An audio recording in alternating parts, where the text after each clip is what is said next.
देखो किसी भी सेंटेंस में, सेंटेंस अर्थात वाक्य, उसके कितने भाग होते हैं? 2 भाग होते हैं। एक हो गया कर्ता और दूसरा विधेय।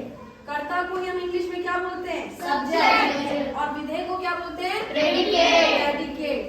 अगर उदाहरण के लिए हमने मान लो ये वाला सेंटेंस ले लिया, लिखा गया है राम इज स्टूडेंट, ठीक है? तो इसमें राम क्या हो गया? सब्जेक्ट, कर्ता, क्योंकि यहाँ जो कार्य हो रहा है वो कौन कर रहा है? राम, ठीक है? तो वो कर्ता है, इंग्लिश में उसको सब्जेक्ट बोलेंगे। और बाकी जितना भी वाक्य बचा जो राम के बारे में ही कुछ बता रहा है तो उसे हम क्या बोलेंगे? विधेय। और उसको इंग्लिश में क्या बोलेंगे? ठीक है, बात समझ में आ गई? इतना हिस्सा हम लोग ने कल भी पढ़ा था, सब्जेक्ट और विधेय वाला। इससे पहले भी पिछले साल भी पढ़ाया था हमने। तो अब अगर हम बात करें कि वाक्य के प्रकार, किसकी बात कर रहे हैं? वाक्य के प्रकार। इंग्लिश में इसको लिखेंगे टाइप्स, या टाइप्स की जगह काइंड भी लिख सकते हैं, टाइप्स ऑफ सेंटेंसेस। ठीक,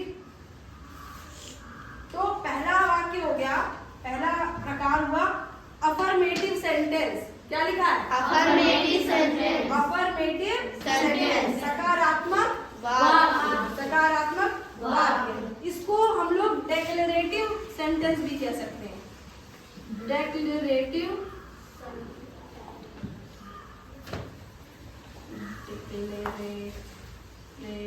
गलत है स्पेलिंग क्या है?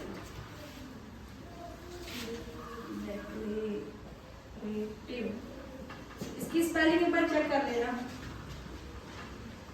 यहाँ नहीं चेक करेंगे। Declarative sentence. और डेक्लेरेटिव सेंटेंस या सकारात्मक वाक्य में कोई भी बात जो कही जाती है वो कोई बात बताई जाती है, ठीक है? और उसमें कोई नहीं या प्रश्नवाचक चिन्ह या बात का प्रयोग नहीं होता है। अफर्मेटिव सेंटेंस हो गया। दूसरा हो गया नेगेटिव सेंटेंस। क्या है? Negative sentence. वो भी एक तरीके से डेक्लेरेटिव सेंटेंस का ही पार्ट होता है। नकारात्मक वाक्य, ऐसा वाक्य जिसमें कोई नकारात्मक बात कही गई हो, नहीं या कभी नहीं शब्द का प्रयोग किया गया हो। नो, नॉट, नेवर, इसका प्रयोग इसमें होता है। तीसरा हो गया इंट्रोगेटिव सेंटेंस। इंट्रोगेटिव सेंटेंस यानी प्रश्नवाचक वाक्य, ऐसे वाक्य जिनमें कोई ना कोई प्रश्न पूछा जाता है। कब, क्यों, कहाँ, कैसे, कौन, इन शब्दों का प्रयोग इसमें होता है। इन शब्दों को जो ये है, जो हमने सारे प्रश्नवाचक शब्द बोले, इनको इंग्लिश में भी जानना है कि इनकी स्पेलिंग क्या है। जानना क्या, पता ही है तुम लोगों को काफी सारा। जैसे कि अगर मान लो कैसे तो हाउ, और कौन तो हु, क्या का इंग्लिश क्या होती है? व्हाट। और इसी तरीके से सारे उसको अलग से लिखवाएंगे। Exclamatory sentence, exclamatory sentence, exclamatory sentence, विस्मय बोधक वाक्य, ऐसा वाक्य जिसमें कोई आश्चर्य प्रकट होता है। आश्चर्य या कोई भी भावना जो है वो बहुत ही स्ट्रांगली इसमें प्रकट की जाती है।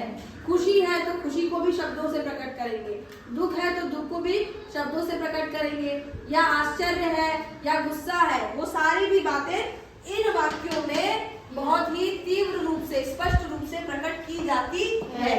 पांचवा हो गया इंपरेटिव सेंटेंस, आदेशात्मक वाक्य, ऐसे वाक्य जिनमें कोई ना कोई काम करने के लिए कहा जाता है या कुछ बताया जाता है कि ये करो वो करो, आदेश दिया जाता है तरीके से, इसलिए इसको बोलते हैं इंपरेटिव सेंटेंस। समझ में आई बात? इनके आगे के नियम हम लोग आगे पढ़ेंगे, लेकिन अभी फिलहाल पांचों के नाम आने चाहिए तुम लोगों को।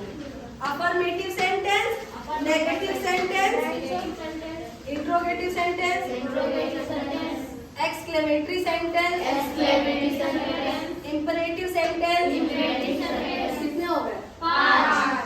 ठीक है, और अफर्मेटिव सेंटेंस को हम डेक्लेरेटिव सेंटेंस बोलेंगे। इसकी स्पेलिंग में एक बार चेक कर लेंगे, क्योंकि हमको कभी कभी कंफ्यूजन हो जाता है।